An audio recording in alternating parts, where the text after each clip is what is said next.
Il y a un mot que tu utilises tout le temps pour parler de Jésus. Un mot que tu pourrais en réalité ne pas croire. Et avant de passer à autre chose, laisse-moi te le prouver en moins d'1 minute. Pense à la dernière fois où Dieu t'a demandé quelque chose de simple, de présenter des excuses, d'être intègre, de lâcher prise. Qu'est-ce qui s'est passé dans ta poitrine? Cette pause, cette négociation, cette recherche d'une raison pour laquelle cette fois tu n'étais pas obligé?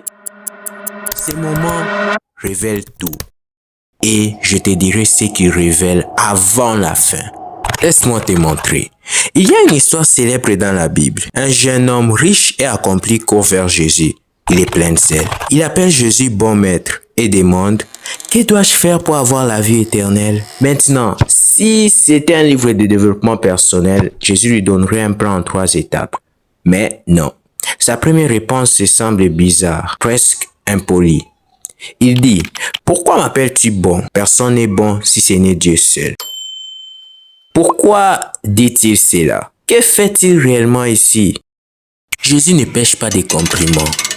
Il fait une opération chirurgicale spirituelle. Il demande « Quand tu m'appelles bon, est-ce que tu es juste poli ou est-ce que tu réalises que tu parles à Dieu? » L'homme va ensuite dire avoir respecté tous les commandements. Il coche des cases.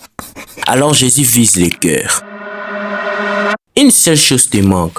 Vends tout ce que tu as, donne aux pauvres et suis-moi.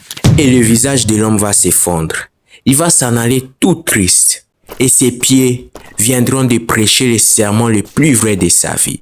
Je ne crois pas que toi, Jésus, tu sois assez bon pour mériter ces prix. Maintenant, toi, tu l'appelles Seigneur, tu l'appelles Sauveur. Tu le chantes, tu le postes. Mais quand il te demande cette seule chose, ta réputation, ton péché favori, ta rancune, ton confort, tu t'en vas triste. Peut-être pas physiquement, mais dans ton cœur, tu lui tournes le dos. Et à ce moment-là, tu es ce jeune homme riche. Ton hésitation et ta confession. Je ne crois pas que ta bonté vaille mieux que ce à quoi je m'accroche. Et si tu voyais les choses autrement? Et si Dieu ne te prenait pas quelque chose, mais te libérait, car il n'est pas un voleur, il est un libérateur. Il enlève le poids pour que tu puisses en faire courir, pour que tes mains soient assez vides pour saisir la seule chose qui compte, ta croix et son appel.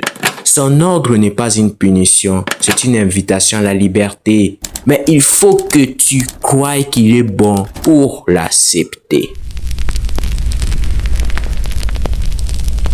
Alors, je te laisse avec la question qu'il a posée. Pourquoi m'appelles-tu bon? Est-ce juste un mot ou est-ce le fondement de ton obéissance?